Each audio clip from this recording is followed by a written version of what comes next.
कि जरूर आने वाले 16 तारीख को आप मुझे आपके प्रभाग की नगर सेविका करके चुन के बीएमसी के महापालिका में भेजेंगे, ऐसा मुझे विश्वास लगता है। आज के सभा में आप जो वक्त निकाल कर यहाँ पर आए हो उसका बहुत बहुत शुक्रिया।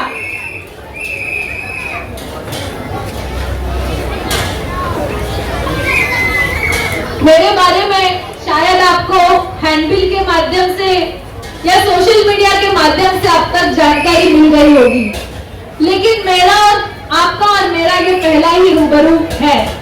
इसके लिए मैं मेरी जानकारी भी आपको देना चाहूंगी कि मेरा नाम एडवोकेट साम्या राजेंद्र कोरडे है और शायद क्या आज जो हमारे सामने 7 उम्मीदवार खड़े हैं उस 7 में से मैं सबसे यंगेस्ट नौजवान और सबसे एजुकेटेड कैंडिडेट हूँ। मेरा जन्म धारावी के ही किला बखार के न्यू म्युनिसिपल चौल में हुआ। वहां पर ही मैं छोटे से बड़ी हुई और उस चौल में पैदा होते हुए मैंने देखा है कि सार्वजनिक नल पे लोगों को पानी भरना पड़ता था, सार्वजनिक शौचालय का इस्तेमाल करना पड़ता था, लेकिन बड़े होते होते समझने की एज तक मैं आज इस दौर में आ गई हूँ कि आज मैं मेरे जिंदगी का पहला चुनाव लड़ रही हूँ। फिर भी हमारे धारावी वासियों के जीने में वही सवाल थे जो आज है और जब मैं बच्ची थी तब थे। क्या इस चीज पे हमें नाज होना चाहिए या शर्म आनी चाहिए? तो मुझे लगता है कि जरूर शर्म आनी चाहिए। इसीलिए जब मैंने मेरा स्कूल खत्म किया, जब मैं मेरे कॉलेज में गई, मैं छात्र संगठन से जुड़ी, समाज में जो घट रही घटनाएं हैं उसके बारे में बोलने लगी। और जब मेरा ग्रेजुएशन खत्म हुआ बीए पॉलिटिकल साइंस का, मैं धारावी जहां पर मैं पली बड़ी उस इलाके में जब कोविड जैसा महामारी आई और पैंडेमिक आया, धारावी एक ऐसी बस्ती है जहां पे लोग बहुत कम अंतर पे रहते हैं, वहां पर मैं काम करने लगी।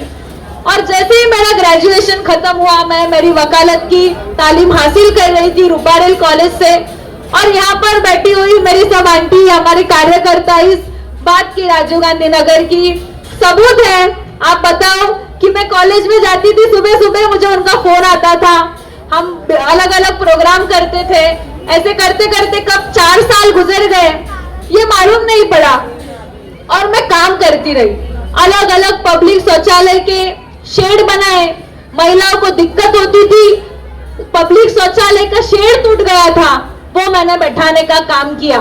आप जाओगे, रेशन कार्ड के लिए इतनी दलाली बढ़ गई है, सिर्फ एक नाम चढ़ाने के लिए या रेशन कार्ड बनवाती लेने के लिए 5,000 से 10,000 तक का रेट लिया जाता है। ये किस हराम के पैसे वो कमाते हैं, ये मुझे सवाल पूछना है। मैंने 20 रुपए में लोगों का रेशन कार्ड बनाने का काम करके दिखाया है और करना चाहूंगी। लोगों के लाइट बिल के सवाल हो, छोटे छोटे गटर मीटर के सवाल हो, ये भी मैंने लड़ाई लड़ी है। और जिस धारावी में हम रहते हैं वो धारावी में ये सवाल ही इसके लिए है क्योंकि यहाँ पर जल्द से जल्द रीडेवलपमेंट होना चाहिए। इसके लिए धारावी बचाओ आंदोलन की भी लड़ाई में लड़ रही हूँ। हमारे इलाके में राजीव गांधी नगर आता था, वहां पर बीएमसी ने 671 घरों को नोटिस दी थी कि आप जल्द से जल्द घर खाली कर दीजिए, ये जमीन अभी विकास प्रकल्प में जाने वाली है। तब हमने आवाज उठाई थी और वहां पर इनको डीआरपी के अंतर्गत इधर ही घर देने चाहिए ऐसे मांग उठाई।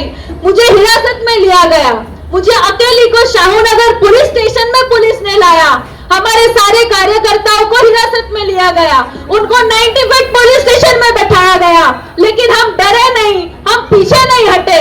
पूरा दिन पुलिस स्टेशन में हिरासत दी, शाम को हमने ज्वाइंट मीटिंग ली, हमारा लड़ा सक्सेसफुल रहा और बीएमसी को एक कदम पीछे जाना पड़ा। ये घर टूटने से बच गए। मैंने घर टूटने से बचाया है और अभी मैं धारावी को बांटने से बचाने वाली हूँ। इसके लिए मुझे आपके वोट चाहिए। आज मैं देखती हूँ, आज मैं प्रचार करती हूँ, धारावी की गली गलियों में मैं जा रही हूँ। आज मैं कोलीवाड़ा गई थी, मदीना कंपाउंड गई थी, उस दिन कमला नगर के आपके गलियों में गई थी। यहाँ पे जो बड़ा गटर है उसकी दीवार गिरी हुई है, बच्चे वहीं पर खेल रहे थे,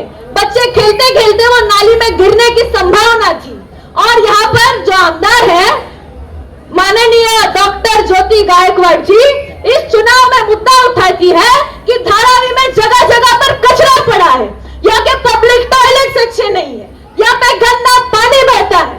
मुझे आप सबसे आज ये सवाल पूछना है कि पिछले साल जब विधानसभा का चुनाव हुआ था तब हम सब ने भारी वोटों से उनको जिता के असेंबली में भेजा था। किस लिए भेजा था? उनकी बहन प्राध्यापक वर्षाताई गायकवाड़ यहाँ पर 20 साल आमदार थी, आज खासदार है। उनके पिताजी एकनाथ जी गायकवाड़ यहाँ पर खासदार थे, आमदार थे। फिर आज आप ही, आपके परिवार ने धारावी पर राज करने के बाद भी धारावी के कचरे का मुद्दा उठाते हो, आपको शर्म नहीं आती? फेसबुक पर जाकर वीडियो देखो और वहां पर कमेंट करो कि धारावी को कचरा पट्टी बनाने का काम आपके ही परिवार ने किया है, हम आपको वोट क्यों दे? ये सवाल उनसे पूछो कि आपको शर्म नहीं आती? आज उनके उम्मीदवार हमारे सामने खड़े हैं, चॉइस आपकी है किसको वोट करना है। आज हमारे सामने इसके भी उम्मीदवार हैं, महायुति सरकार के बीजेपी और शिंदे गठ के गठबंधन के उम्मीदवार हमारे सामने हैं। ये वही बीजेपी है, ये वही एकनाथ शिंदे की शिवसेना है जो बोलते हैं कि हम धारावी में विकास की गंगा लाएंगे, हम धारावी में बड़े बड़े टावर खड़े कर देंगे। एक जगह पर देवेंद्र फडणवीस जी बोलते हैं कि धारावी वासियों का विकास होने जा रहा है, मुंबई विकास की राह देख रहा है, और दूसरी जगह पे धारावी वासियों के नगर नगर में लोगों को अपात्र किया जा रहा है। 100 में से 4 घर पात्र, 900 में से 100 घर पात्र। मेघवाड़ी में लोगों को नोटिस दी गई है कि अगर आप घर खाली नहीं करेंगे तो आपके ऊपर तोड़क कार्रवाई की जाएगी। आज वो लोग भी आंदोलन के साथ जुड़े हैं। हम क्यों आपको वोट दें, ये हमें सवाल पूछना है। ये वही भारतीय जनता पार्टी है, ये वही शिवसेना है जो समाज में लोगों को बांटने का काम करती है, समाज में सेक्युलरिज्म का फैब्रिक तोड़ने का काम करती है। हम क्यों आपको वोट दें, ये हमारा आपको सवाल है। क्या हम ऐसी पार्टियों को वोट देंगे? मुझे लगता है कि बेशक हम इनको वोट नहीं देंगे। और आप पूछेंगे कि आप हमारे सामने आज माननीय उद्धव बाला साहेब ठाकरे जी की शिवसेना के भी कैंडिडेट खड़े हैं, हम उनको वोट क्यों नहीं दे? तो मैं आपको बताना चाहूंगी कि 2004 में धारावी रीडेवलपमेंट प्रोजेक्ट आया और तब मैं 4 साल की थी। तब से लेकर आज तक 22 साल हुए। मेरे पिताजी उस लड़ाई को लड़ रहे हैं। धारावी में जल्द से जल्द पुनर्वसन आना चाहिए। सारे धारावी वासियों को धारावी में ही घर मिलना चाहिए। सारे धारावी वासियों को 500 स्क्वायर फुट का घर मिलना चाहिए। ये लड़ाई लड़ रहे हैं। आज उसको 22 साल हो गए हैं। आज मैं चुनाव लड़ रही हूँ। पिछले 4 साल से मैं भी इस आंदोलन से लड़ाई कर रही हूँ। और ये लड़ाई करते करते जब इस लड़ाई का मुद्दा उद्धव ठाकरे जी तक गया, जब उन्होंने इस मुद्दे को कंसीडर किया, तब उन्होंने हमारे साथ कंधे से कंधा मिलाकर इस लड़ाई में साथ दिया। और उसी के नाते हमारा भारतीय शेतकरी कामगार पक्ष महाविकास आघाड़ी का एक हिस्सा होने के नाते हमने उनसे मांग की, राजनीतिक तौर पर मांग की, प्रैक्टिकल मांग की कि आप इस आंदोलन की इस कार्यकर्ता को पूरे मुंबई में एक सीट हमारे लिए छोड़ दीजिए। मुझे कहने को जरूर आनंद होता है कि उन्होंने कहा कि अगर साम्या चुनाव लड़ती है, इस वार्ड से लड़ती है, तो वो मेरी पहली पसंद रहेगी, लेकिन मेरी एक शर्त है कि उसको मेरे पार्टी के चिन्ह पे चुनाव लड़ना पड़ेगा। मुझे लगता है कि यहाँ पर बैठे सारे लोगों को ये मालूम है कि शिवसेना फूटी और शिवसेना के 2 टुकड़े हुए।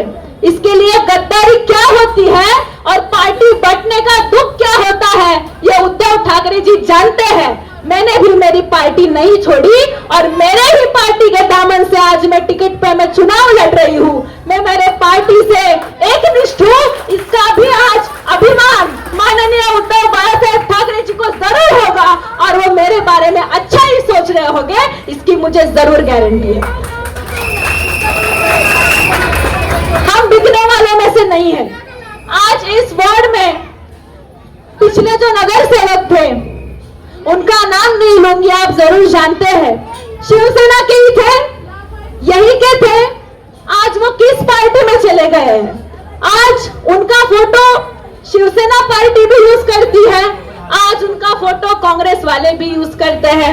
आज इस पार्टी के लोग उस पार्टी में चले गए हैं, सुबह होती है उस पार्टी के लोग इस पार्टी में चले जाते हैं। हम उठते हैं, इधर उधर फोटो देखते हैं, भाई कौन सी राजनीति चल रही है, कौन किधर है मालूम करने को कोई पता नहीं। लेकिन मैं बचपन से, मेरे पिताजी जिस पार्टी में है, जिस पार्टी के विचार मुझे अच्छे लगा, हिंदू का खून भी लाल है, मुसलमान का खून भी लाल है, हम काम करते हैं, आप काम करते हैं, दोनों ने पैसा कमाया, जीडीपी, देश के जीडीपी में ही बढ़ाई होती है। ये लड़ाई मुझे ये लाल बावटे ने सिखाई और उसी पार्टी से मैं चुनाव लड़ रही हूं, इसका मुझे नाज है।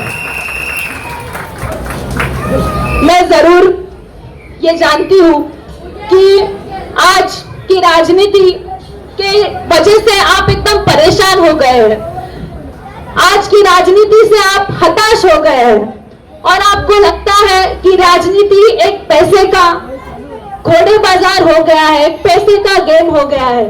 कल चुनाव होता है और आज रात के दिन कुछ हो जाता है, कहां से कुछ आ जाता है, कहां से कुछ जादू चल जाती है और सब बदल जाता है रिजल्ट के दिन, ये हमने सुना है। लेकिन मुझे मालूम है कि मैं इस धारावी की बेटी हूं और ये बेटी आपके लिए एकनिष्ठते से और सच्चाई से, नेकी से, ईमानदारी से एक लड़ाई लड़ रही है। ना मैं बिकी हुई हूं, ना मेरे पिताजी बिके हुए हैं, ना मेरा दामन बिका हुआ है और ना वो कभी बिकेगा। इसके लिए यहाँ पर बैठे हुए आप सब बंदे भी जरूर नेक है और इस नेक बच्ची को वोट देंगे, ये मैं जरूर जानती हूँ। आखिर में इस सब में मैं यही कहना चाहूंगी, हमारे मराठी में विजय तेंदुलकर जी की एक कविता है जो मैं हिंदी में बोलूंगी कि पंछी को मालूम होता है, पंछी को मालूम होता है कि अपना गला काट कर वो बाजार में सच्चाई के गीत गा नहीं सकता।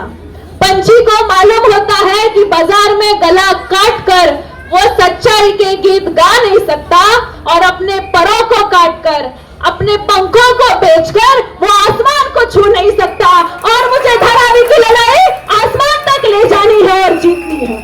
आखिर में मैं इतना ही कहना चाहूंगी कि आने वाले 15 तारीख को हमें यह तय करना है कि हमें धारावी के दलालों को वोट देना है कि धारावी की लड़ाई लड़ने वाले इस बेटी को वोट देना है। आने वाले 15 तारीख को हमें यह तय करना है कि हमें उस पार्टी को वोट करना है जो लोगों को बांटने का काम करती है कि इस बेटी को वोट देना है जो एकता का परचम लिए चल रही है। आने वाले 15 तारीख को हमें यह तय करना है कि हमें भ्रष्टाचार के लिए वोट करना है, कि भ्रष्टाचार के खिलाफ लड़ने वाली इस बेटी के लिए वोट करना है। इतना ही बोलती हूँ, मुझे मालूम है बात पक्की है, धारावी की तरक्की है, क्योंकि मैं आपके लिए खड़ी हूँ। इनकलाब